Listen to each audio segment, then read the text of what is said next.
welcome back to the Social Media Derby. Today we've got a really special episode with a really good guest and mate of ours from SportsPro, but also he's done a bunch of events with us at the Frank Sue Foundation. It's Josh Sim. How you doing, mate? All good, thanks. Thanks and for having me. And Jonty, thank you so much. I've been watching and listening along to the podcast, so a real thrill to be on in person. Yeah, thanks, mate. It's been we've chat about obviously all the guests that we get on, and you were definitely someone we had on the list. And we definitely wanted to try and get you on with all your German football Bundesliga knowledge. Hopefully, when one of our teams were playing a German team. Sadly, we've got Bayern, and we've been absolutely battered by everyone else in the group. So it's not really a super exciting fixture to chat about. But we'll get your input on kind of how Bayern are doing as a team. It's a bit of a weird time because they've been generally from far, it looks like they've been doing pretty well, but they've just got an absolute battering on the weekend. So, I'll get your input on whether you think that's a good or bad thing for Man United. And we'll look at the results over the weekend. 2 losses, Arsenal and Man U both taking losses. I think the Arsenal loss was a bit more kind of expected, could have been predicted, I guess, with Villa's form, but the Man U one, absolute shocker. But before we get into that, how you doing, John? You good? Yeah, mate, I'm not too bad. The Villa result wasn't what I wanted to see, but we'll get into that later. But other than that, I'm doing well, mate. Yeah, I'm sure the Man U loss earlier in the day made you feel slightly better about the situation. But yeah, there's 2 games to go through as well. I don't know how much you had a chance to check it out, Josh. Before we get into like kind of the preview stuff and start talking a little bit about Bayern and United's fixture tomorrow. But we had United Chelsea 2-1.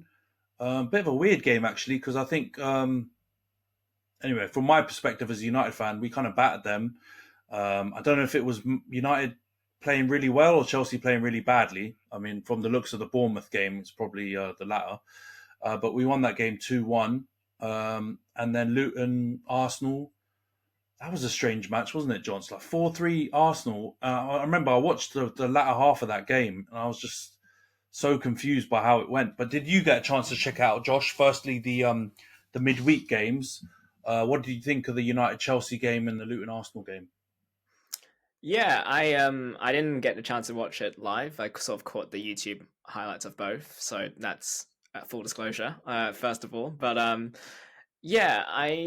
thought starting with the Luton Arsenal game, I thought that was a pretty just interesting result. I think obviously Arsenal's firepower was there to see, and they did very Arsenal things. It's not really a very descriptive way of describing it, but they were very much their attacking identity was very much in place.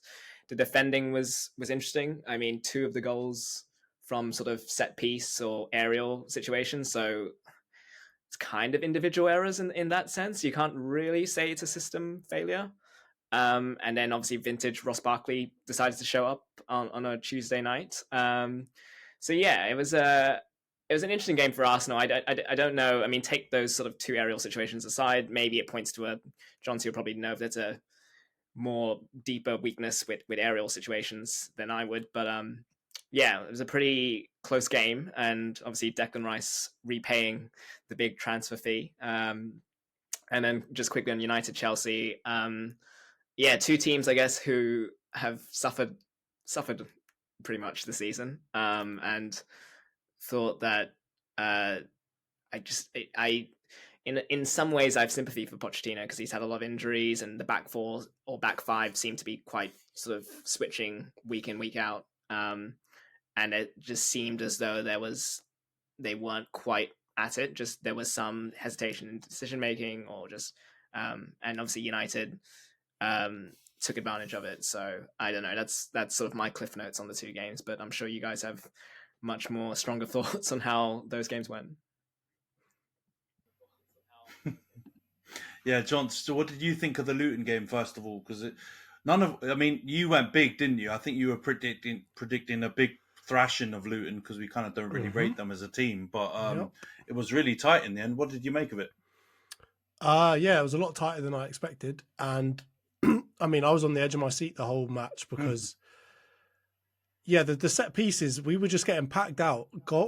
corner after corner, everyone was just crowding around Raya. He got absolutely nowhere near it for the first of the two kind of set piece goals, and then the second one was just complete failure of marking essentially. So it was a weird game, but I mean, in the end, it ended up probably being better for morale than a 2-0 win might have been, if that makes sense. So Yeah. when it comes to the outcome, I think the outcome for fans and for the team was probably better than just beating them 2-0 because we had that last minute winner and all of that stuff went on. And it was also good to shut up all the rival fans because obviously everyone was live tweeting as the match was going on saying, oh, look at Arsenal bottling it again. And just to get that last minute Rice winner shuts everyone up for a little bit. So it wasn't good from a performance standpoint. Like David Raya was unbelievably shaky in that game. And with all of the drama going on around our goalkeepers, that is not what I need to happen. I need him to just put in some real solid 7 out of 10s over and over again. But yeah, no, it was poor from him. The only good thing about it was that we were obviously from an attacking standpoint, we were a lot more clinical than we had been for like the last, let's say, 13 game weeks before that. So good and bad. Everyone's going to say, oh, you beat Luton, don't get too happy. So from that perspective, I can't, go too crazy on it. But I think for morale, it was probably a lift for the fans and for the players at the time. And I think Raya after the game was going up and like patting Rice and like giving him a hug. He's probably owes him a couple now based off of the saviour that Rice had to do for David Raya's silly mistakes. Yeah, no, we were chatting about it on like group chat. Just the amount of shaky moments goalies are having in the Premier League, especially like the ones at the bigger teams. If you think about pretty much Alisson aside, every big team's goalie's been having a few shockers and a few clangers here and there. Anana probably being the biggest culprit for that.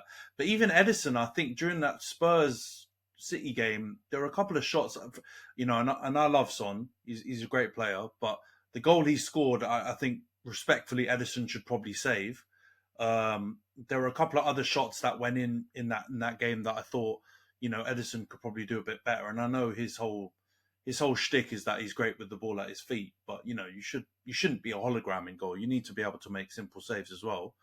And I think Raya didn't cover himself in glory in that game, and I think if he didn't make some of those errors, both in the air and also you could say with the Ross Barkley goal, which pretty much went straight through him, then I think you would have probably won that game quite comfortably because attacking wise, you looked decent in that Luton game. There was a bit more fluidity. It wasn't perfect. It wasn't vintage Arsenal from last season, but I thought you guys were getting there. So yeah, it was just unnecessarily tight. And I think you could point towards the goalkeeping and defensive errors, like Josh said as well.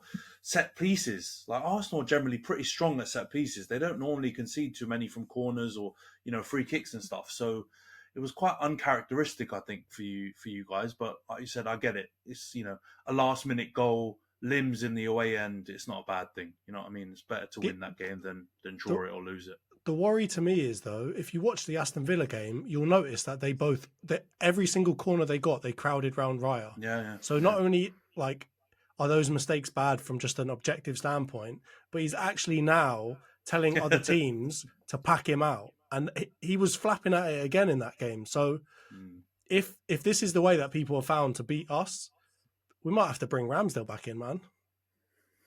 Yeah, Ramsdale from crosses. I mean, I know it's he was unfair better. to judge He's him. taller. No, he was, but in the games that he's played this season, I don't know if it's because he's, not had much game time, but he's also looked a bit shaky in that area, more than normal. So I don't know. What do you think, Josh? Do you think what do you think about this Raya Ramsdale experiment that Arteta's done? I just think it's really interesting, just as a psychological mental experiment, just because I'm not a goalkeeper, but I've tried to listen to as many goalkeepers sort of weigh in on the discussion, and it seems like an extended run of games sort of breeds confidence, and so it's pretty interesting to sort of see how it's gone. It seemed as though when Arteta signed Raya, it seemed to be like we'll swap them in for situational stuff.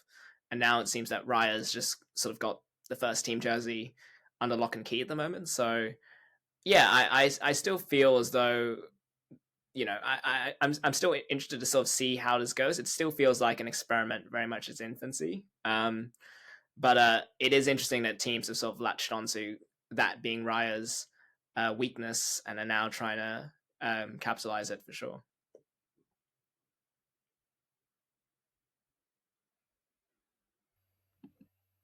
Yeah, no, I definitely don't think it's not a trend you want to start seeing happen, um, especially when Arsenal have been pretty good with set pieces. And yeah, I don't know if Villa really exploited it.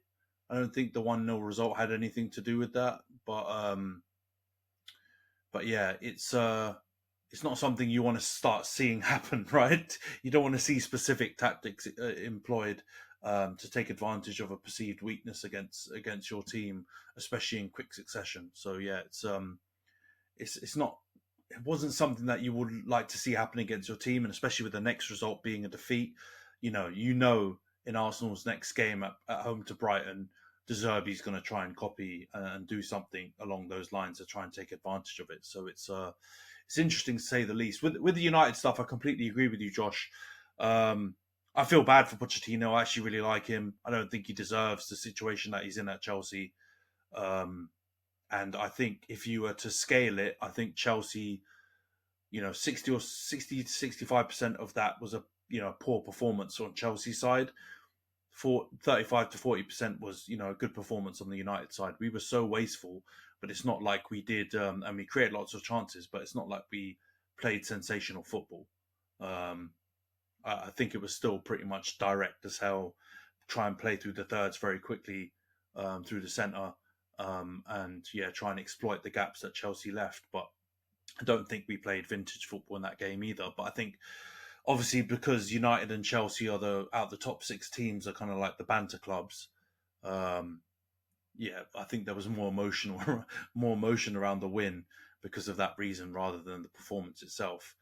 And then yeah, the game against Bournemouth, I think everything bore fruit. Like the way we played, we were poor. We were really, really, really poor in that game. Thankfully, I didn't watch it live, and I saw highlights and watched the game back afterwards. And honestly, Bournemouth should have beaten us 5-6-0. And to say that at home, I think is absolutely disgraceful. Yeah, I watched that game start to finish, and you guys were terrible. Yeah, man, 100%. I can't even fight back at all. I'm just like an absolute corpse when it comes to trying to fight Man United's arguments because, yeah, try and pick up some steam. Bournemouth was the one easy fixture we had in this run of fixtures that will kind of end after Villa in a couple of weeks' time. And that's the one we got absolutely thrashed in so far. We've obviously got Bayern and Liverpool coming in the week, but yeah, I thought 3-0 probably flattered us. While 2-1 against Chelsea probably flattered Chelsea, I think 3-0 flattered us, and I think Gary Neville agreed, didn't he? I think I saw him tweet something about 3-0 is a decent result because we got absolutely pumped in that game, and Bournemouth, man. I think we mentioned in the last pod that they're doing a little bit better over the last couple of weeks, but I did not see them coming and absolutely battering us like that. But we are what we are. We're just an absolute inconsistent team. And I think, for me anyway, I think this next week is going to be really... I wouldn't sack Ten Hag, and I would still back him, but it'll be interesting to see what the club do and what the board do with Ineos coming in, whether or not they pull the trigger if we get battered by Bayern Munich and get battered by Liverpool. But yeah, absolute sad times. And I went out for lunch with some mates on yesterday on Sunday, and all I was doing was copping it. From even the Arsenal fans who'd lost 1-0, on the same day were still giving it to me. Liverpool fans, Chelsea fans even thought they could say something while they were getting battered by Everton. So, yeah, to lose 3-0 at home to Bournemouth, absolutely mudded and very worrying times. But yeah, let's move on to the the preview section of the pod. We'll look at the Champions League fixtures tomorrow and on Wednesday. Oh, actually, I think we're both playing them tomorrow, so we can just talk about the games in particular tomorrow, and then also the Premier League fixtures over the weekend. So, Josh, since you're a German football Bundesliga expert, done stuff for Get German Football News, as well as 90 Min and other publications around German football. What's your take on Bayern Munich? Because we talked about it a bit earlier in the pod. They got absolutely thrashed 5-1 by Frankfurt on the weekend. Now tell me, do you think that's a good thing for us, or do you think they're going to be like a wounded animal? And even though they've qualified from the group top already, do you think they'll come in with a point to prove? I often sort of compare Bayern Munich to the Incredible Hulk in the sense that once you rage or you anger them, they come back more venomous and more hungry to sort of eat the next opponent alive. I was in Germany when they got knocked out in the cup by a lower league team, and they then played Dortmund the next game at Dortmund, and sort of you could sense there was people sort of thinking maybe Dortmund have a chance to sort of beat Bayern, and then Bayern then went to Dortmund and won 4-0. So on track record, I think this will definitely fire up Bayern. They also drew 0-0 at home to Copenhagen in the last Champions League game, and so they I guess they're smarting off 2 below par performances. And yeah, I expect them to sort of see this as a sort of a statement opportunity. Particularly, they had Musiala come off the bench. They had a team. They played Eric Choupo-Moting at behind the striker, which is not exactly sort of their first choice attacking lineup. So I fully expect them to sort of see the game against United as a opportunity to sort of again make a statement and sort of stamp their authority again, because like I said, they're smarting off 2 below par performances, and then you have United, and they also have a home game against Stuttgart on Sunday, and that's Stuttgart in 3rd place. They've had a really good season, so it's a big week for them as well in terms of reclaiming the narrative, I guess, that they're going to be the ones to beat. Yeah, no, I think that's probably the only saving grace for us.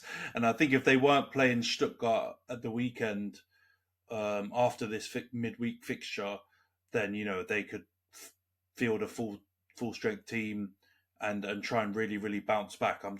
There's a little part of me hoping and praying that they'll write off this United game, or they won't take it as seriously. And I understand losing 5-1 to Frankfurt is not a fantastic result, especially when you've got what looks like it's going to be a really tight title race with Leverkusen ahead of them. But like, I did watch that Copenhagen game, by the way, and I was absolutely livid. I was like, I had Bayern Munich to beat them at home, beat Copenhagen at home as a banker, and now, instead of just hoping for a Copenhagen win, which I think would have helped us in the final fixture, now we have to hope for a draw, and then obviously hope that Bayern kind of rest players or they don't put in the best performance and we beat them. So my prediction for the United Bayern Munich game is probably going to be a draw.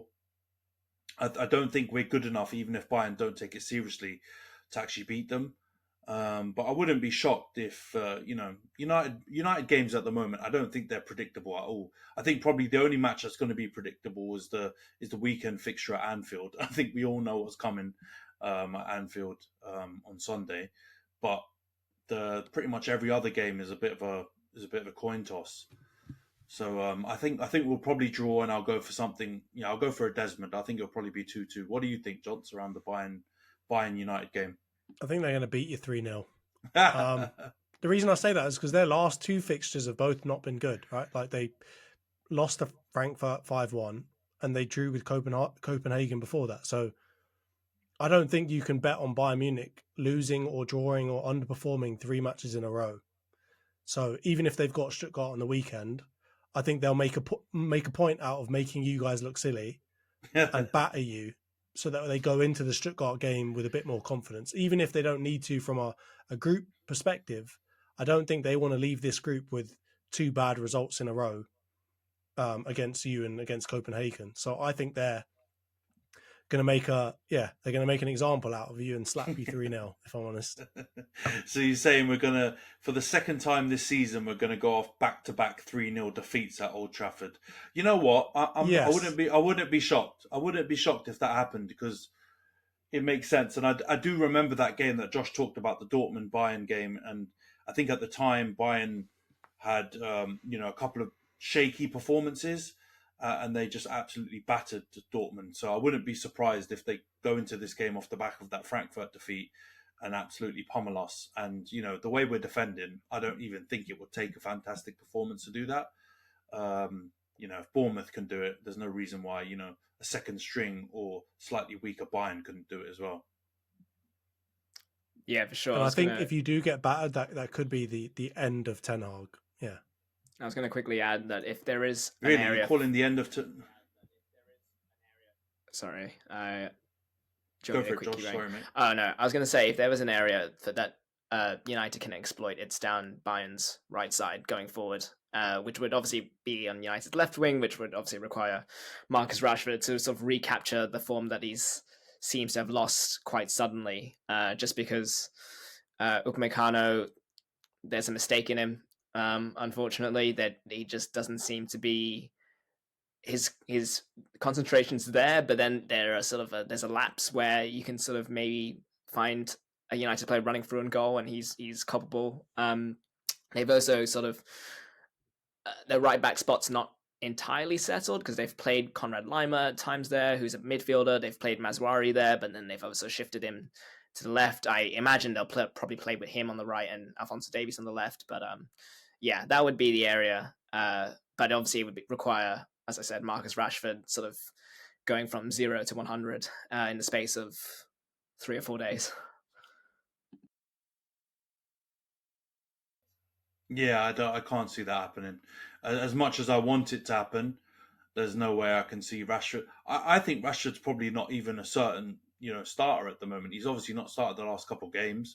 When he's come on, he hasn't really inspired any kind of change in the performance. So, yeah, I think if we had last season's Rashford, or, purple patch Rashford from previous seasons, then I completely agree with you. I think Upamecano with Kim Min-jae is one of the funniest defense combinations going around, because Kim Min-jae is very solid. I really rate him. I think he's probably one of the best defenders in the world. And he definitely helps Upamecano up his level. But I think he's just like, when Ramsdale admitted on that podcast or whatever, or the clip went round on the podcast where he said he couldn't, concentrate, and he had problems, focusing. I think Upamecano is the centre-back version of that. Like, it just looks like he has lapses in concentration constantly. And so I think there was a game, United Leipzig in the Champions League a few years back, where Rashford absolutely roasted him and got a hat-trick. I think it was when there were no fans in the stadium and we battered Leipzig, I think 5-0 or 6-0 or something like that. And I just remember that game thinking, Rashford didn't even have to do that much, really, to absolutely roast Upamecano. He just made silly positional mistakes. And boom, Rashford was in one-on-one with the goalie, or Rashford just like dinked it past him, and he was so high up the pitch and committed himself so much that it was kind of an easy finish for Rashford in the end. So I agree with you. If you had in form Rashford, I reckon we'd have some joy down that side. But I don't. We obviously don't have in form Rashford.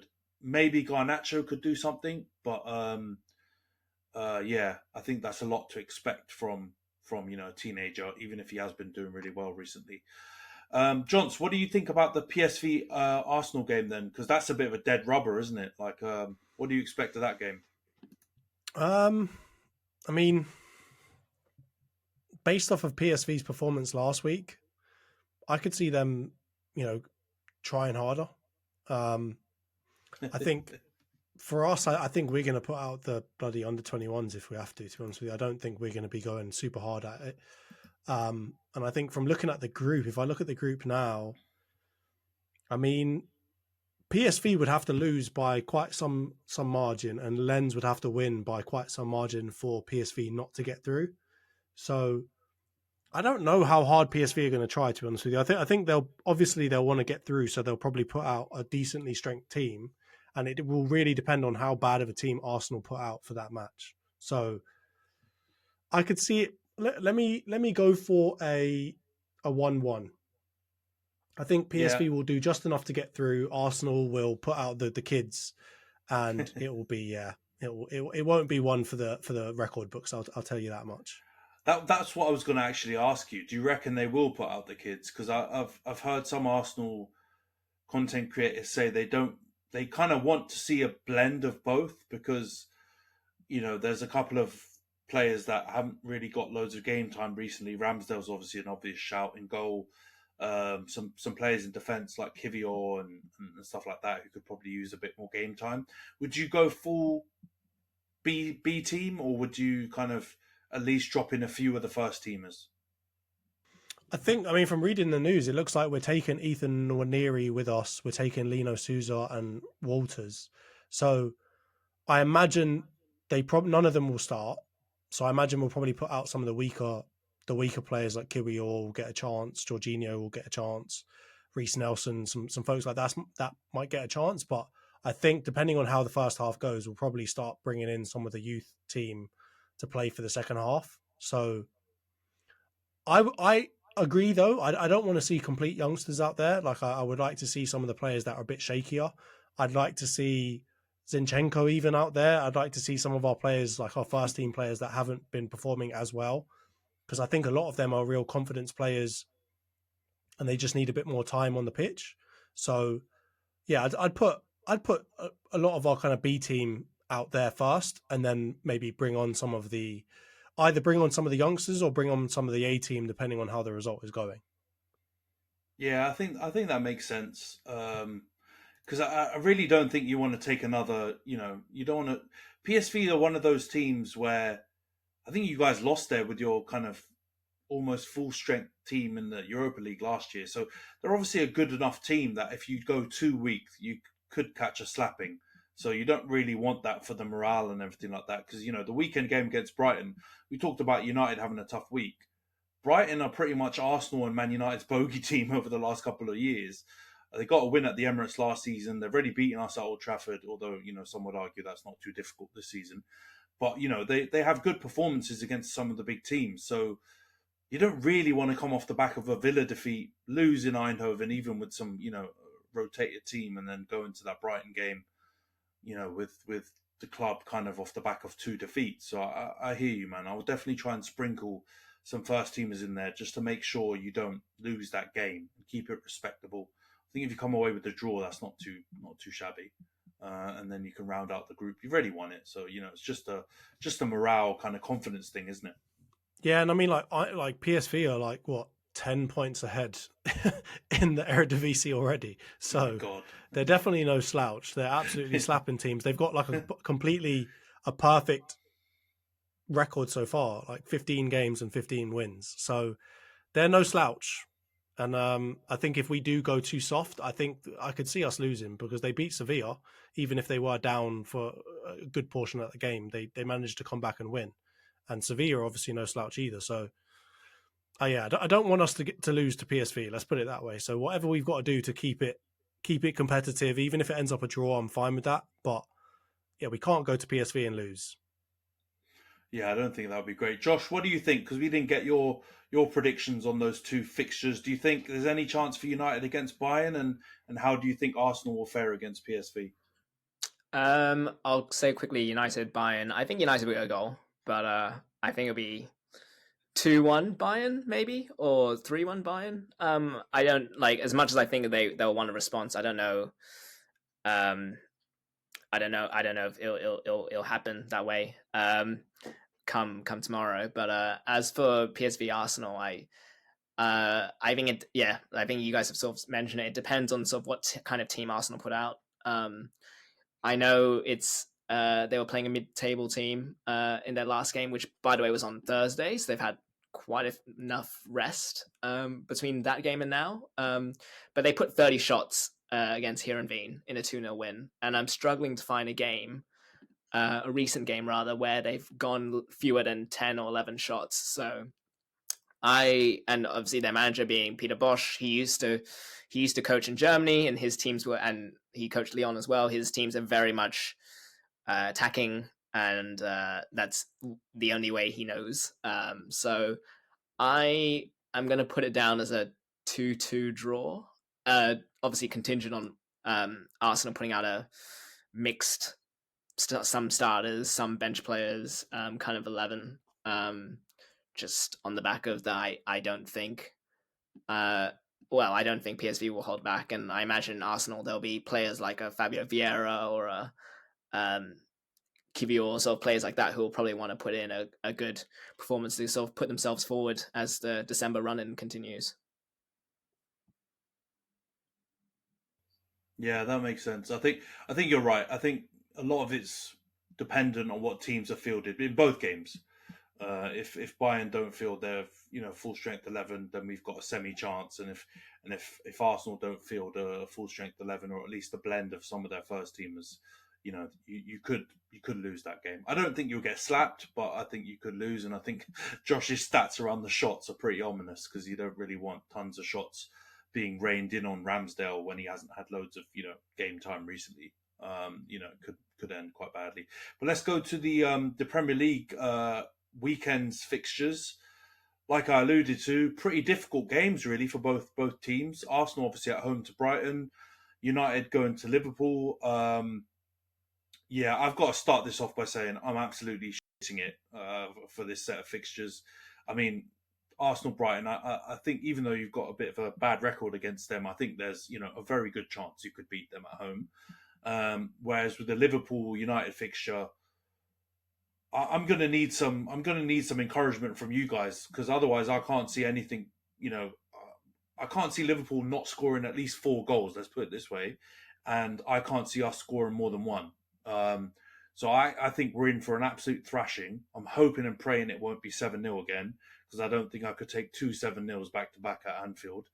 But I'm not positive. No Bruno as well, and I have to mention this right now. Bruno getting a yellow card in the 90+ minute against Bournemouth might have been the most petulant and stupid thing he's ever done. And so him, it looks like he's bottled it. I've got to be honest. We can't prove it. We can't say, for fact that he's done it on purpose. But it really, really does look like he's just gone, you know what, I can't hack it. So I'm going to hold my suspension and miss this game. But yeah, what do you guys think? Johns, first of all, what do you think of Liverpool United? Do you think I'm right to predict an absolute battering, or what do you think? Do you think we've got a chance? I don't think you have a chance. No, unfortunately. I think you're going to hold. I think you'll hold goals. I think it could be, you could hold 4, could hold 5, but I think you'll score. So unlike the last game where it was, you didn't score any, I think this time you could actually score. But I don't think this. I don't think this is a game where you can really turn it around, if that makes sense, right? Like it, as you said before, this is probably one of the hardest fixtures that a team has to play in the Premier League, and I would argue it's harder than playing City at home. So, or let's say City away. So I think from that perspective, if I were you guys, I would want to just kind of like do the FIFA route and just kind of give up on the match and give them like a 3-0 win. Just say all of our players are injured. Sorry, we're not going to come and play you. We'll just take the 3-0 loss and move on, because I mean, they're ranked number 2 in goals scored per match this season so far. They're ranked number 3, in away from home wins this season. I know obviously this is at home, but their form recently has been nuts as well. They've been not slapping, but they've been winning all of the games they need to win. And I feel like this is the one where they come out and kind of put an exclamation point on it, where they just absolutely slap you to pieces. So I'm in 2 minds, but I'm going to go 5-2. I think they'll beat you 5-2. Oh, God. The days when a 5-2 doesn't even shock me anymore. You know what I mean? That's how desensitized I am to United being absolutely pants. That someone could say 5-2 against our fiercest rivals, and I can't even argue. I don't even have a leg to stand on. Because I'll be honest, I think it could be 5-0. Like, I can't see how we're gonna. I know we've been scoring a few goals lately, but in the big games, away to Arsenal we scored one, right, and I think Ramsdale should have saved that. Away to Tottenham we didn't score any. At home to City we held 3 and didn't score any. I mean, Chelsea, do you count them as a top team anymore? I don't know. I guess if you do, then we scored 2 against them, and that's semi decent. We played Newcastle twice, scored none. Lost 1-0 when it probably should have been about 5-0, and lost 3-0 at home to their D team and about 10 fullbacks. Liverpool let 3 into Fulham though. So, yeah, no, but Fulham have got more about them than us, true. And that really hurts me to say. But I didn't predict Fulham scoring loads of goals this season, but they also just beat someone 5-0 on the weekend. Like, they apparently can score goals, whereas I can't remember the last time we scored 5. It's been ages. It's probably under Ollie was the last time he scored 5, and it's about like 3 or 4 years ago. So, yeah, I don't think we're going to score many goals. If we do, we'll score 1. I think there's some crazy stat like Liverpool have scored like 50 goals, and we've scored about 3 in the last 7 or 8 meetings at Anfield. So it's not like we've been at least creating lots of chances and scoring goals there in defeat. We've been routinely pumped every time we go to Anfield. So. Yeah, not looking forward to it. Josh, you're my last chance, mate. Are you going to be able to give me anything positive or any kind of hope in this fixture, or do you think we're also going to get slapped? Well, obviously, this is the repeat of the Liverpool 7, Man United 0 we saw in the fixture last year. And United had been on a 4-game winning streak, I think, heading into that.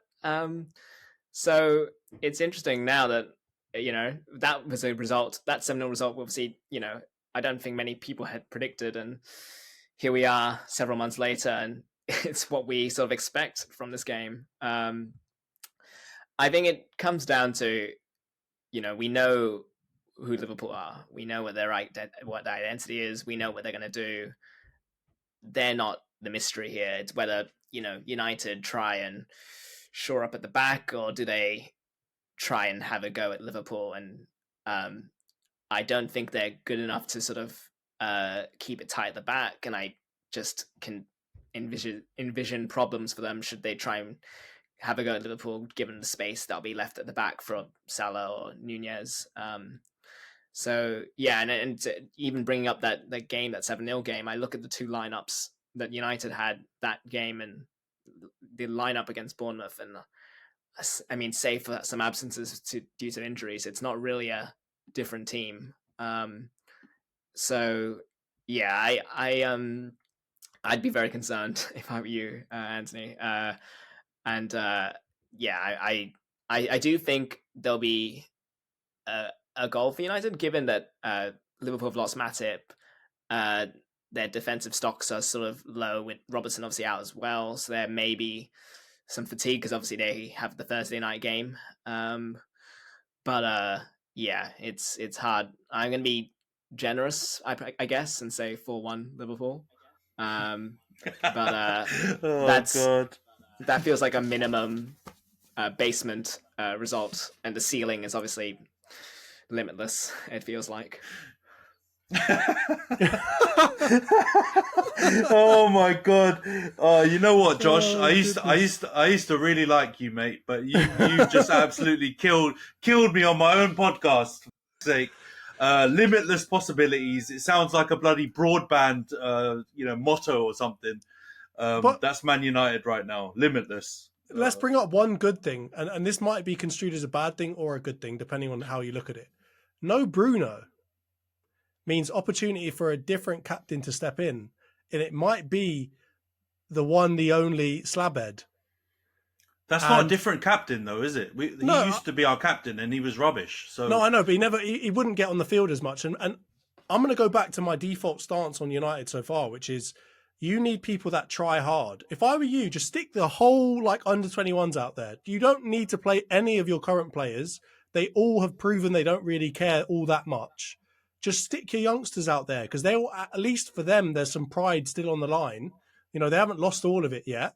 Maybe for them, they'll come out and actually try hard. And if you do lose, at least you'll lose with a good bunch of players trying their absolute best. Because so far, this season for Man United, the only players that I can say have, not covered themselves in crap would be some of your younger players. I would bring them out there, get Harry Maguire in the back, and see what happens. What do you think, Josh? Do you agree with that? Would you just feel under 23s or under 18s, or do you think you'll actually give our first team a shot? I was going to raise a slightly different point, but I guess because he is only 20, it kind of applies. I do think Rasmus Højlund has that sort of skill set that can bother Van Dijk or I assume Kanate or whoever ends up being Van Dijk's partner, or maybe a Joe Gomez. Given that he is sort of that bustling, all running, all limbs sort of forward, I do feel like he is one of those strikers that can possibly trouble Liverpool's centre-back pairing. And I do feel, but again, it depends on whether United players sort of look up and find him, because I have that visual of Dalot going for goal against Bournemouth, and Højlund sort of there on the edge of the 6-yard box looking at him furious. So there may be, and I imagine Liverpool will give opportunities like that kind of chance out to United. So it's a case of decision making. But I do think Højlund is the type of forward that will potentially give the likes of Van Dijk a bit of a headache, given that he's just a dynamo and will just continue running at him. Yeah, I agree with you. I think actually he's one of the few players that I really feel sorry for over the course of this season and how inconsistent we've been. Because since he's come into the team, I think there's only been a few games where it looks like he's not been at it, or to be honest, he was probably a bit injured, and we brought him back into the team a few times early, and so his performance wasn't fantastic. But the majority of his outings in the United shirt, he's looked a threat. And to be honest, we've underutilized him massively. Like, I don't think our wingers are set up to provide opportunities for a striker. When I look at Garnacho, as good as he's been in glimpses, if I look at Antony, as bad as he generally is normally, although he's been semi-decent in the last couple of weeks, he's also not a winger who looks to provide for a striker. Rashford is obviously, quite goal-hungry himself and been completely out of form. So there are not many players in our team, maybe Bruno aside, who you could say is actually looking to find him in certain scenarios. Like the Dalot situation you bring up, Josh, is a great point. Like, I have a lot of time for Dalot. I don't think he's a bad player. I think he's improved in a lot of areas. But my God, when I saw that highlight and then I watched back the game, I was livid. Like, how could you? And the thing that's most annoying about it is he actually looks over his shoulder a couple of times when he's running onto that ball. So he knows where Højlund is.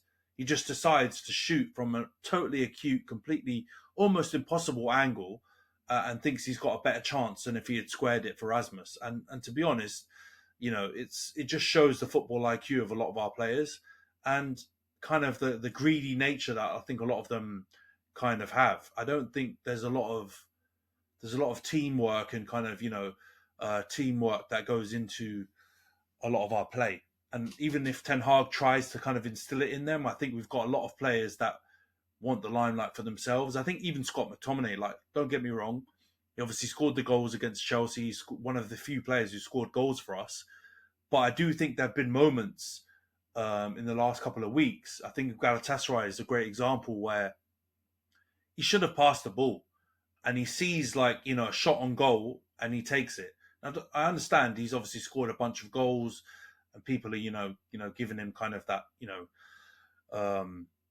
late run into the box type midfielder tag because he's had quite a few, goals in the last couple of months for United and Scotland. But he should be passing the ball. And that's things that you see good teams do. Arsenal do that. Liverpool do that. City definitely do that. They often pass the ball until the best person has an opportunity to shoot, and then they do, and more times than not, they score. And we don't have players that are set up to do that. So, yeah, it's tough times when on both of the predictions, Josh's summary is, I think you guys can score, and that's like the positive. But there's no semblance of a positive result coming from either of those games in terms of the predictions. So, yeah, I can't disagree with you guys, though. Yeah, I've got a horrible, horrible feeling we're going to get pumped again. And I'm just praying it's not going to be to the same heights that it was last season. But let's go on to the Arsenal game then. Arsenal-Brighton.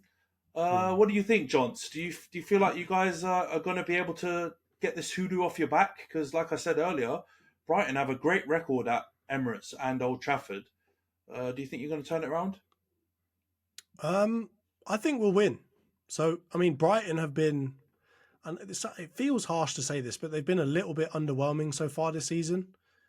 I mean, their form hasn't been great. They've been letting in a lot more goals than they were last season. You know, some of the players that they've been relying on haven't been quite as good. Obviously, they've kind of replaced some of them with other players now. So, for example, Matoma hasn't been lighting the world on fire, but like Adingra has been going crazy. João Pedro has been really good as well so far. He kind of is a little bit shaky though. Sometimes he has his off days and he has, you know, games where he scores 2 goals or bangs a hat trick in. So it's difficult to tell. But I think with Arsenal, I think we'll be able to exploit some of the kind of defensive issues that Brighton have been having so far this season. And I think depending on how the game goes against PSV and the squad that we field for that match, I do think that we will come back and kind of bounce back positively against Brighton. I know that they've got a decent head-to-head record against us, and they seem to have kind of a way of beating a lot of the good teams in the league. But I can see this being a little bit more comfortable than I would expect against Brighton, given how good they were last season. So I'm going to go for 3-1. I'm going to go for an Arsenal 3-1 win. Have that De Zerbi. Yeah, I don't know if I'm quite as positive as you on this, but I mean, I don't think it's beyond the realms of possibility that you beat Brighton. Like Josh made a good point about Liverpool playing in the Europa League on Thursday. Brighton are obviously going to be playing in the Europa League as well. I think, like one of you guys mentioned earlier, Brighton are playing Marseille. Oh no, they're not playing Marseille, but they, you know, both them and Marseille are really tight as to who's going to finish top of the group. And obviously in the Europa, being, you know, United and one of the Europa aficionados of the last 5 years, considering how many times we played in it, I know that top of the group you go directly into the last 16, right? And if you finish second, you play the teams that finish third in the Champions League in like a knockout phase to get into the last 16. And I'm sure Brighton will want to look to avoid that and get straight into the round of 16. So they've got a lot on line during the week. So your point probably, if you rest enough of your team against PSV, get a decent result, and Brighton go for it on Thursday, then I think you've probably got a good point. They'll probably come into the game quite tired, and you've got a good shot of beating them. In their last 5 fixtures, they've lost to Chelsea, and they drew with Burnley. So, I mean, at this point, if you're drawing with Burnley, and again, not to put too much shame on them, because I'm going to look like an idiot next week when they beat us 4-0, but I feel like we've got enough to just score more goals than they'll score against us. And I think that's what this game comes down to, which is not really about defence, but it's going to be about who's going to score more than the other. And I think we've got the tools to do that. I don't think Brighton are the kind of team that are going to come up and sit back against us like a lot of the successful teams this season have been doing, right? They're not. I don't know if they're going to be compact enough at the back. I don't know if in the centre of midfield they've got enough about them defensively to kind of do what a lot of the teams that have been successful against us do. So from that point of view, I think they're going to come out and play. And I think we talked about this last week, which is the teams that come out and play against us, we score goals against. And I don't think it's in De Zerbi's ethos necessarily to just kind of sit back and kind of Jose Mourinho it, right, and park the bus and kind of build from there. And I think you saw against Aston Villa, not to say that they parked the bus, but we definitely deserved a lot more from that game than a 1-0 loss, right? And it was mainly based off the fact that they were playing very physical football. They were playing very structured behind the ball type of football. And I'm not trying to belittle them to say that they were like, you know, parking the bus against us, but we know what works against Arsenal if you want to get a result. I don't know if De Zerbi is willing to do that. And as you say, depending on how he's coming off that midweek fixture, is he going to have the tools at his disposal and the amount of energy required to do that, right? It's a lot of chasing after the ball. It's a lot of discipline required. Is he going to have enough energy-wise in his squad to do that after a midweek game? And does he, from like a ethos perspective, actually want to play like that? Those are the two major questions I have. Yeah, but Brighton are a bit. I hear what you're saying. I 100% agree, and I do think the higher likelihood is you guys beat them because they play that way and they leave spaces for your attackers, and they're in a bit more form and a bit more fluidity, and you take advantage of it. But what I will say, if there's one team that can go and travel to a big team and play them off the park and win, it is Brighton, right? Like the Villa don't do that. Newcastle don't really do that. They go a bit more practical, like you said, pragmatic, and they look to try and minimise the opponent's strengths. Brighton don't. Like we've seen them go to City, go to United, go to Liverpool, go to Arsenal, go to big teams and play. And sometimes, a decent amount of times, they get a good result from it. So yeah, De Zerbi's a mad scientist. I wouldn't put it past him to come up with the tactic, which is still really attacking and get the better of you guys. But I do think in the timing of this game, I think probably gives you guys, the advantage. What do you think, Josh? Do you think Arsenal are going to be able to get the win, or do you think Brighton and De Zerbi are going to continue their hoodoo over Arsenal? Well, Anthony, you were spot on. Brighton have to play Marseille in this final game, so it is winner takes all in terms of the progression to the playoff round versus obviously progression beyond the playoff round to the next round. So it does come down to how much importance do they put into that final game against Marseille. I'm sure they'll want to sort of be 3-0 up, 4-0 up with 60 minutes played and being able to sort of sub off their key players. But that's the ideal scenario on paper. But obviously, the sport doesn't run that way on paper. And I think, while yes, Brighton's attacking threat undeniable, they will put a lot of pressure on a David Raya or Ramsdale. I imagine Raya.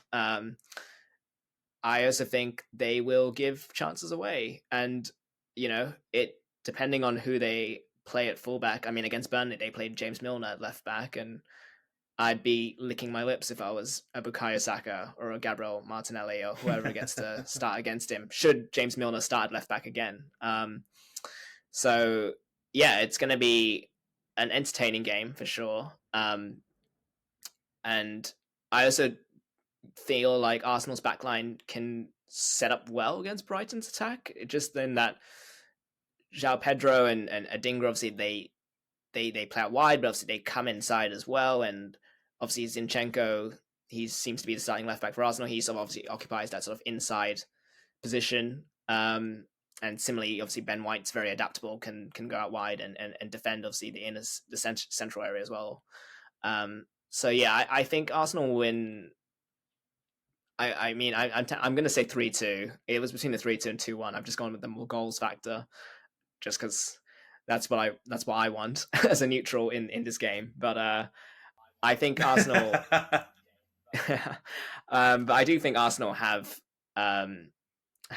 enough to sort of stop Brighton. But again, it, as I said, it sort of comes down to how much importance Brighton put on the Arsenal game, given that they've got to play Marseille, and obviously that's two lot of teams you have to prepare for in 7 days, and see different tactical plans and all sorts of things that De Zerbi's just going to have to ensure that team sort of gets through the week, I guess.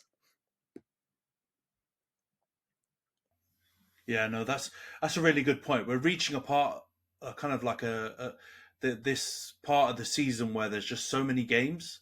Like the teams have got to just concentrate on rest and recovery, and then do as much tactical prep that they can do before each game. But realistically, if you've got like 3 days between games or 2 days between games, the majority of your focus is on trying to make sure the players rest and recover and actually have energy to be able to play in the next game. And you're going to see loads of rotation. So that's why I think these games, starting pretty much from this next weekend, are going to be really hard to predict, because I do think you're going to see a bunch of results that you're not going to see coming. Like I think the Fulham game this past weekend was one like that. The Sheffield United game, I did not think they would beat Brentford, and they managed to get a win. So yeah, I think things are going to get interesting over the next couple of weeks. But I like your prediction, Josh. I think 3-2's a good one. I'm going to go 2-2. But I wouldn't be shocked if Arsenal win 3-1 or 3-2, or even slap Brighton 4-0 or something like that if they're tired from midweek. But I just think De Zerbi's one of those new age managers that I think he's the one. He's one of the few kind of new age managers that are going to be as part of this new crop of big managers going forward. And I think he'll find a way to get something from that game. And I really like Johnson knows. I really love João Pedro. Even when he was at Watford, I really rated him and think he's a really good player. And he seems to have a bit of a clutch gene. He's always taking like last minute penalties or big penalties away. I think away at Marseille, he tucked a penalty or two away with a really raucous crowd screaming at his face, and he managed to do it without any kind of problems. So I really rate him. And if Evan Ferguson plays in that game as well, I think he's got the stature. You, Josh, were talking about Højlund up against Van Dijk. I think Evan Ferguson's a player that could give Arsenal's centre-back pairing some trouble. Maybe not enough to win, but I think he could definitely give them a good game. So I think it'll be really interesting. But yeah, I'm going to go 2-2. But that's probably more hope than anything. Also remember that they got slapped by Aston Villa 6-1 earlier in the season. So they're no stranger to letting in a lot of goals. And although Villa just did us over, I do think that we'll have enough. I like what you said about João Pedro. Obviously, he is a great player. And those kind of players that are quite jinky can do us over on the right wing. Unfortunately, or on the right side of our defense, because I think one thing that's understated recently is while Zinchenko has been shocking defensively, Ben White hasn't covered himself in glory recently I either. agree. And it worries me a little bit of that left side. I'm kind of glad that Ansu Fati's not playing, because that left hand side, I'm a little bit worried what might come from that. I'm not as worried about Evan Ferguson, and again, clip me up. I'm sure he'll go and score against us now that I've said this, but I'm not as worried about that because I think when you think about Saliba, yes, he might not have any issues or I think he'll be enough to keep us together when it comes to the kind of down the middle, whoever's playing down the middle. I'm just more worried about the wingers. And I think Adingra, it's been understated how good he is. He's been really, really good on the right-hand side. He could give Zinchenko problems or Kiwior problems, whoever it is. I completely forgot that Tomiyasu's out until bloody January, so he's not going to play. So that worries me even more on the left-hand side. So I think if they're going to get goals, they're going to come down the wings. But I just have just about enough faith that we'll be able to outscore whatever they can throw at us. So, yeah, I agree with what you're both saying, though. I think there will be quite a few goals in this game. But it's time for Arteta to show his mettle, mate, and show De Zerbi what's good. Yeah, fair enough. I agree with you, man. And I'm probably one of the biggest Zinchenko haters or kind of critics that there are out there. I think he can't defend for toffee, but I do think Ben White has kind of gone under the radar a little bit. He was so good last season in a role that a lot of people thought he was not necessarily going to play that well in. And this season he's just looked off it, and he's looked a bit complacent defensively. And it's quite strange because he's looked knackered as well. I don't know why. Like, why is he so tired? Like, he's had periods out of the team where Tomiyasu's come in and done really, really well. So I don't understand why he would be that tired. But you're right. I don't know if it's physically tired or mentally tired or what, but he just doesn't look as sharp as last season. And yeah, he's not been at his best. And I do think you're right, Josh. The players that Brighton have on the wings, and Johns as well, they're really tricky, and I think that's probably the most likely place that Brighton will get joy if they do get a good result against Arsenal, because I think Gabriel and Saliba are pretty much locked down. There's not many strikers that get too much joy out of them. So yeah, it's going to be interesting. Really interesting week of football coming up. And yeah, really good to get your guys' input on it. Let's move on to the interview section then, Josh. Obviously, being a special guest, we've got to try and plug you as much as possible and get more information about kind of your journey and your story. Me and Johnson have talked a lot about it. There's just not that many East or Southeast Asian people in football or kind of like wider sports media. You've obviously got Jonathan Liu, who's doing amazing stuff, but kind of past him, I don't know of too many myself. In traditional media, let's say, obviously there's a couple of people in fan media, obviously John Shin, who we've had on the podcast a couple of weeks back. But yeah, there's not that many out there. So obviously when I saw some of the work that you were doing, and then obviously we worked together on an event for the Frank Sue Foundation last year. It was really, really good, man, to see some representation out there and see you doing really, really well. And yeah, like I said earlier in the pod, me and Johns really wanted to get you on, kind of ever since we started doing the pod. Just try and find a good time to get you on when we had some German teams to chat about. But yeah, it'd be really good to just chat with you and understand your story. Like, first of all, like, what your background is and kind of like, who you are and how you got into the industry. Yeah.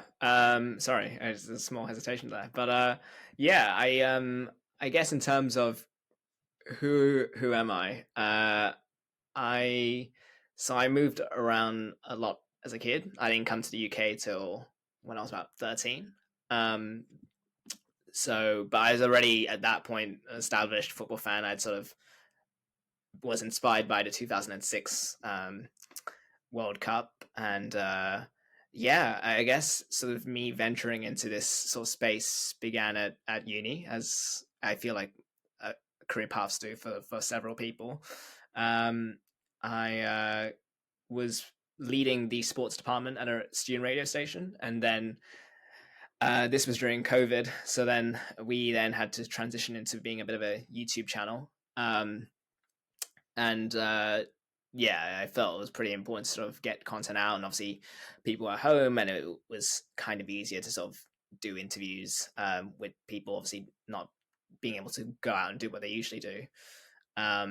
And at that point, I just sort of decided to then start doing a writing. It wasn't, none of this, I guess, was a well orchestrated plan. It feels like a sort of a magician's trick when they sort of pull out a ribbon and then the next ribbon comes out and the next ribbon comes out. And it's sort of been like that, really.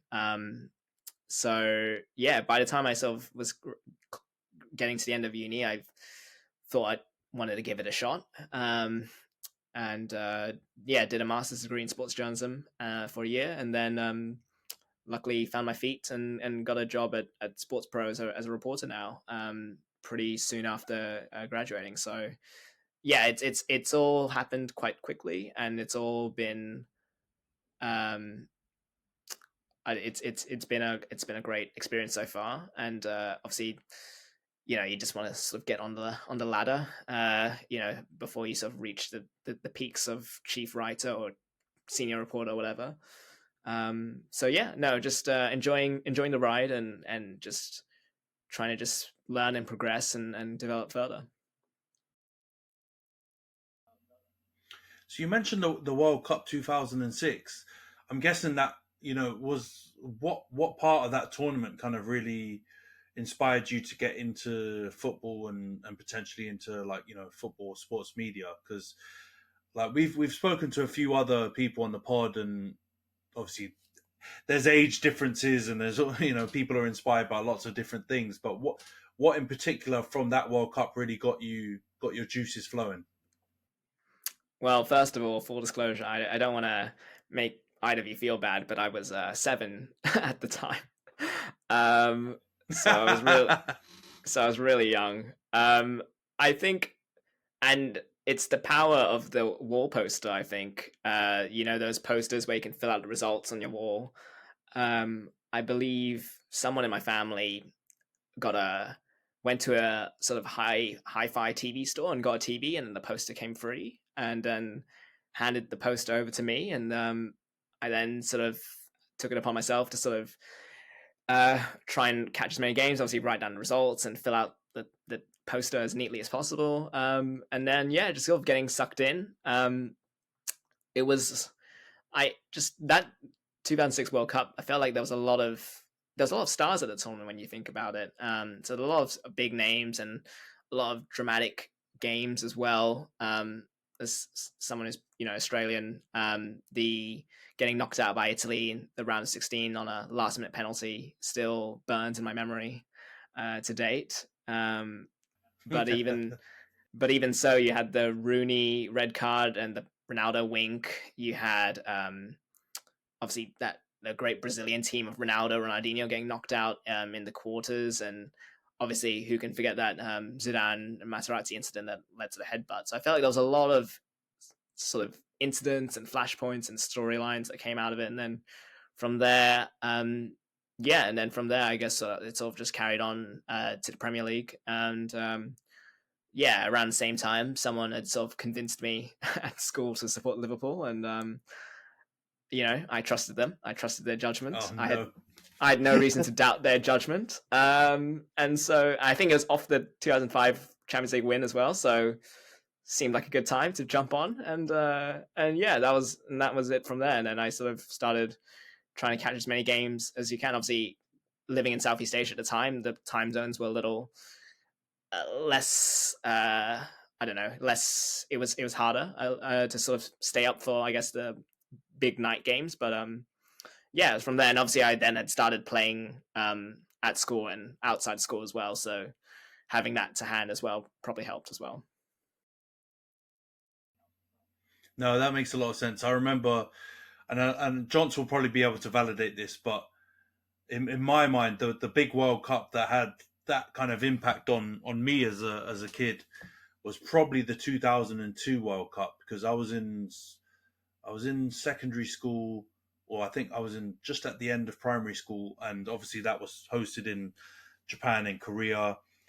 And England played obviously that iconic quarterfinal game against Brazil, where Ronaldinho, packed out your keeper, Jonty, with that cross come shot, and that had a similar impact on me. But now that you kind of went through all of those key moments, I can completely understand why someone would be like super inspired by the 2006 World Cup, because there were just so many iconic things that happened at that World Cup.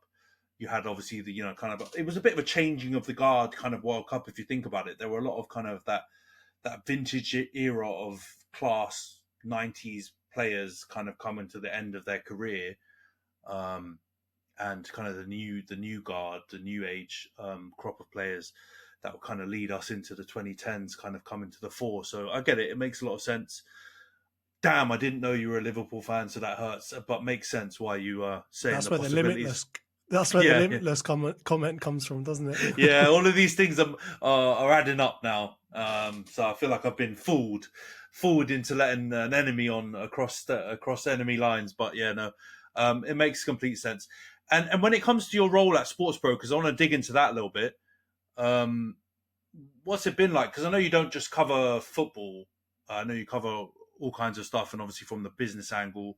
And we're talking a little bit off air about the Premier League rights and everything like that. But is there any kind of like specific project or article or piece of work that you've done recently that you think has kind of acted as another kind of inspirational piece for you in this space?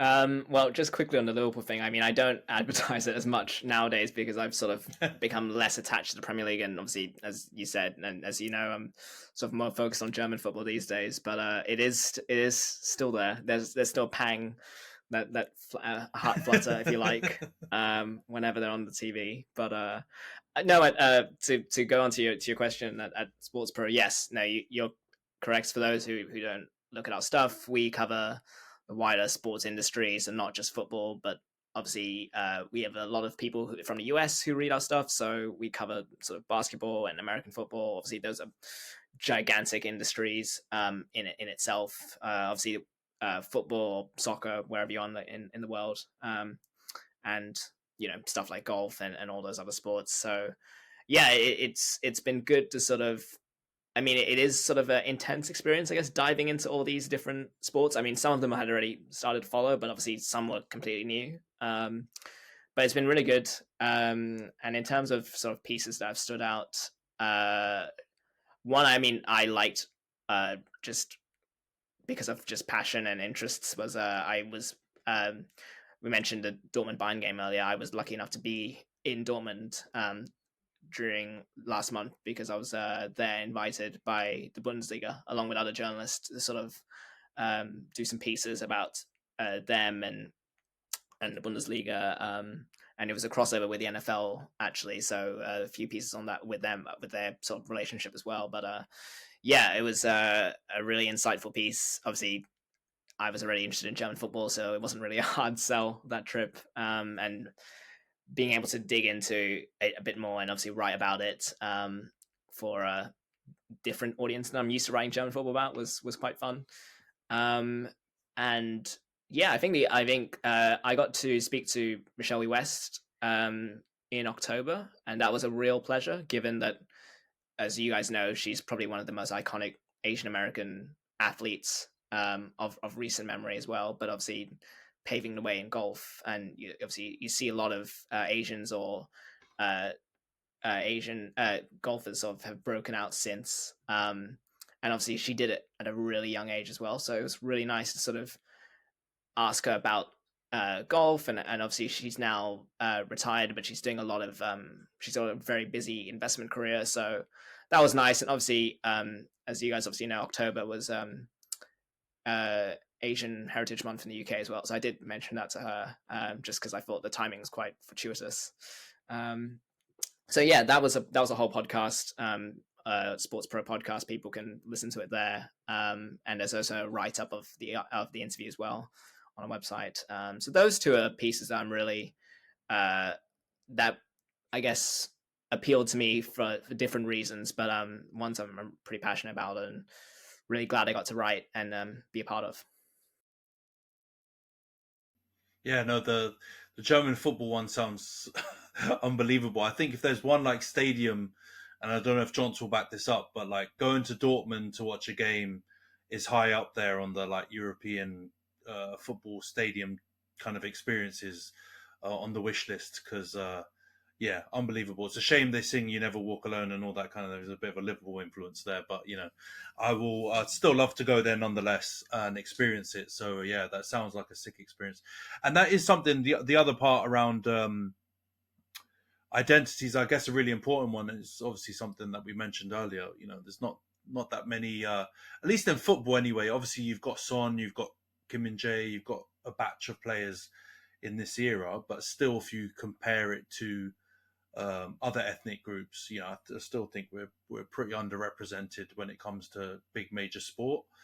So yeah, getting to speak to fellow Asian trailblazers in different sports, especially golf and stuff like that, where, you know, I know in recent times there've been more top Asian golf players, but you know, if you go 20, 30, 40 years back, you probably wouldn't see too many non-white golf players in the professional game. So that sounds like a sick pieces, man. Definitely go and check them out on Sports Pro. Check out the podcast. Check out Josh's articles on the Bundesliga. They're going to be really good things to support. Obviously, there's not that many Asians, like I said, in sports journalism, so you've got to try and support your people. The last question I guess I've got before I chuck it over to Johnson is just around you mentioned things about becoming a senior football writer or sports writer, or, you know, kind of going to upper echelons of the industry. What are your goals and you know, your career goals for this space? Are you looking to try and focus more on kind of multi-sports? Are you looking at some point maybe to go back on to football or any other particular sport? It's a hard question to answer, and I may give you a non-direct answer when it comes to this. I guess I mean, it's transitioning from sort of uni to work in any industry is obviously a challenge, as you guys can probably attest to. And yeah, Sporter have been really great in terms of trusting me to sort of take a lead at times on these sports and different projects, and sort of by nature I've sort of been able to accumulate a lot of knowledge about across different fields. So there's not really a job title target, if that makes sense. I guess I'm just sort of trying to just learn and absorb as much as I can, and then you know, if there's a next step, then obviously take that step. But there's no rush, I guess, from my end. Speaking to sort of being able to sort of talk to some other journalists, both, you know, in Sports Pro and out of Sports Pro. It's obviously an industry that if you can sort of get yourself in there with a foot in the door, then you can obviously try and be there for a long time. So longevity would be the goal, and just the scale of opportunity that I've had at Sports Pro has been really good, and you know, just ensuring that those opportunities sort of continue to come around is definitely the priority. So yeah, not really a direct answer in terms of is there a particular target job or anything in mind. But yeah, just taking it day by day, week by week, month by month, year by year, and sort of just looking to sort of just keep moving forward. It's amazing to be, at least I feel like it's amazing where I've got to in such a short space of time. I'm still very, very green and very young in this industry. So just looking to sort of just keep going up, I guess.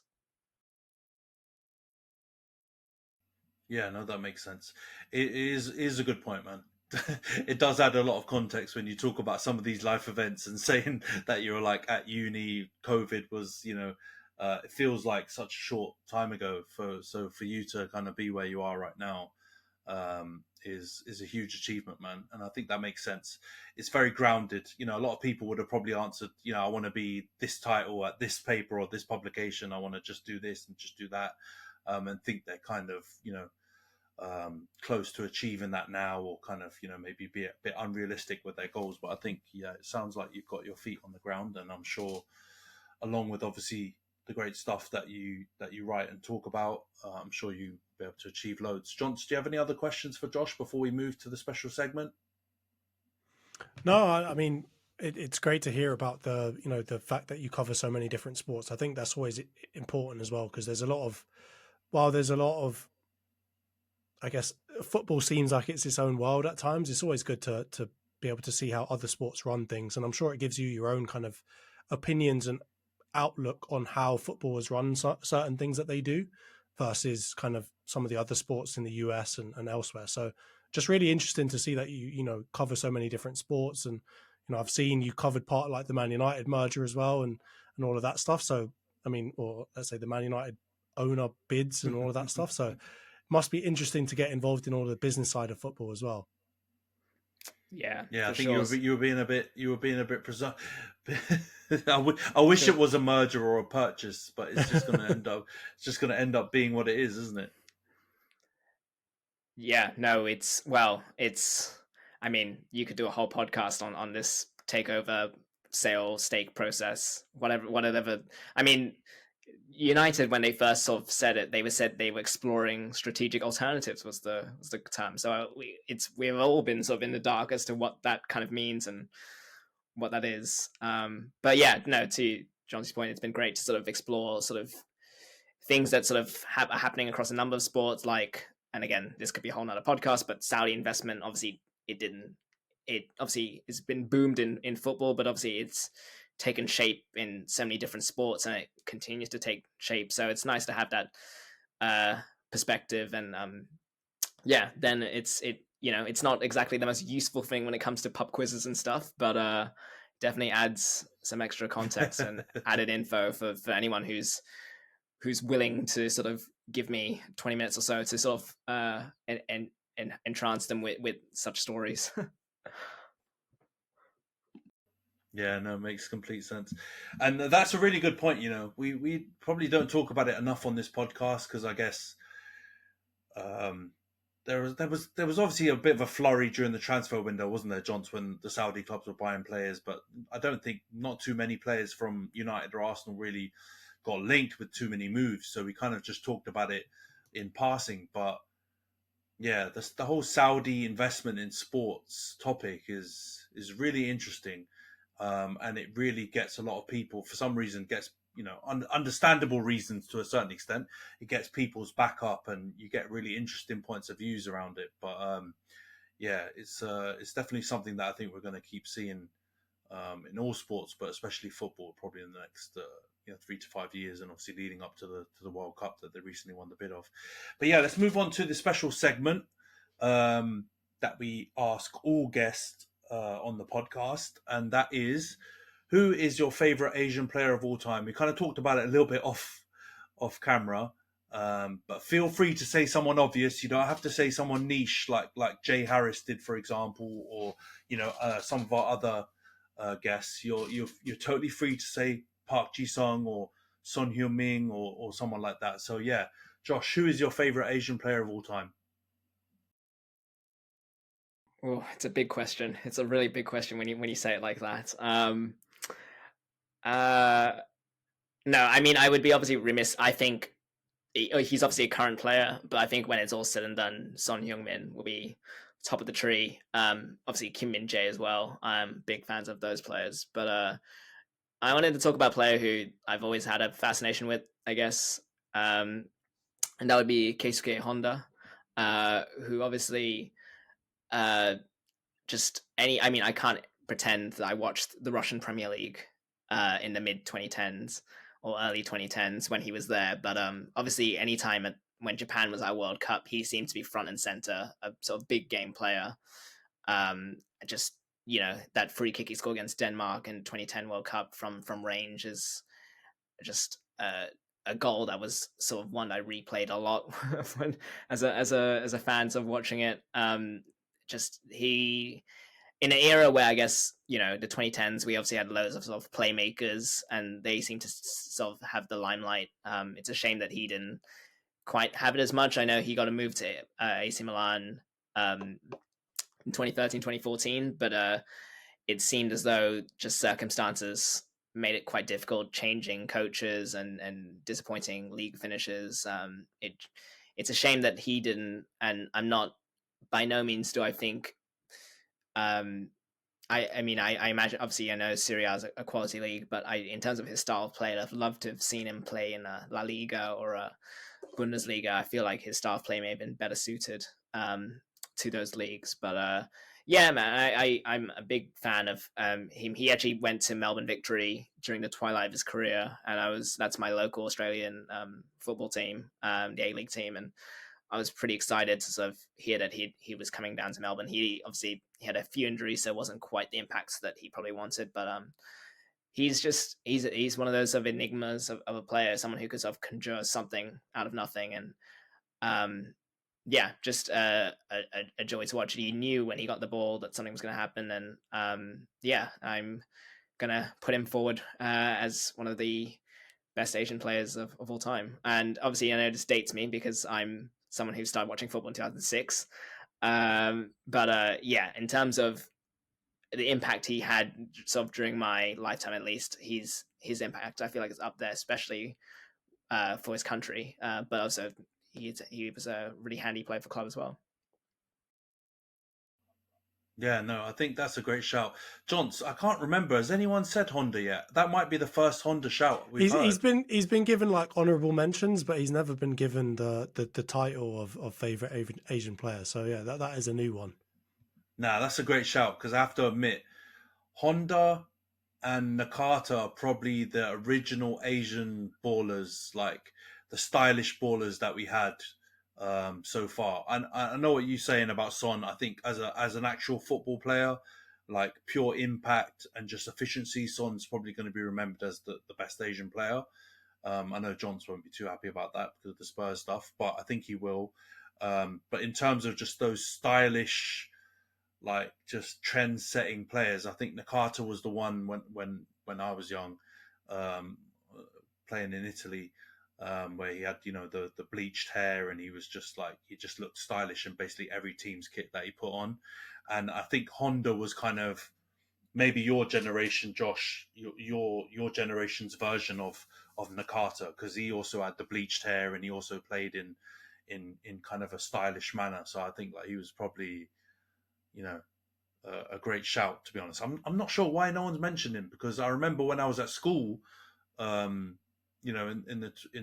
or at university in the 2010s, like Honda was a baller. A lot of people rated him, but for some reason he hasn't been shouted out yet. No, I was gonna say like he comes from. You mentioned Nakata. There's obviously a long lineage of Japanese playmakers with Shinsuke Nakamura, who was a bit before. Like I think I was aware of him at the time, but obviously didn't follow Celtic that closely. And obviously after Honda, I mean, you all know Antony, but Shinji Kagawa, I guess, was probably the next really good Japanese playmaker. Didn't obviously quite hit the heights that we would have liked him to hit, maybe. But yeah, I just remember. I mean, and you mentioned sort of people sort of recognizing Honda. I feel like every World Cup he seemed to turn up with a goal or a headline grabbing performance. He was just someone who was just a bit like sort of when people refer to Ochoa for Mexico, the goalkeeper. Like every World Cup, he seems to pull in great performance. I feel like Honda was on a similar level, and just someone who just produced big time performances on a huge stage, obviously the World Cup, and in particular, and just he's someone who obviously, as you said, people recognized who weren't from Asia, people recognized and saw as a really good footballer. So happy to obviously he's been mentioned before, but happy to sort of make sure his name is firmly in the conversation. No, 100%. I think by the time we hit like 100 pods or whatever, like I don't know how many more Asian players are going to be able to be like mentioned for the first time. So I'm glad you got him in here pretty early, and I think he's definitely an Asian footballer who deserves a lot of praise because, like you said, he was definitely Asia's Ochoa or Miroslav Klose or something. Whenever it was a World Cup, you knew Honda was going to turn up. So great shout out. And I think we'll wrap up the pod here, guys. We're almost at an hour and a half, so it's a bit longer than we originally asked from you, Josh. But thanks a lot for joining. For anyone who wants to keep up to date with Josh's work at SportsPro, obviously you can check out SportsPro's channels or any of their content online or physical. I don't know if you guys do any kind of magazines or anything like that, but I know you guys got a big online presence, bunch of events too. Also, Josh personally, you can follow him on Twitter. We'll put and Threads as well. We'll put his social handles in the description. So yeah, make sure you check him out and obviously support his content. Like I said at the beginning, a young up and coming Asian sports journalist and sports writer that we should all support. He's doing great stuff. So yeah, thanks a lot for coming on, Josh. Really appreciate it. And we'll definitely look to try and get you on again, hopefully in the future. But yeah, thanks for coming on, man. Such a pleasure to be on, guys. Thank you so much for having me on, and look forward to doing it again sometime. Cool. Cheers. Thanks a lot. Before we wrap up, for those of you watching on YouTube, please subscribe to the channel, like the video, share if you can, drop a comment in down below and let us know if maybe we're being a bit too pessimistic about United's chances at Liverpool. I don't think we are. Or if you think, for example, that United shouldn't have beaten Chelsea, or if you have a different perspective, I can't see how what we've shared on both the reviews and previews can be argued. But if you disagree with any of the points, feel free to drop them in the comments. Myself or Johns will proceed to argue with you in the comments. So go for it.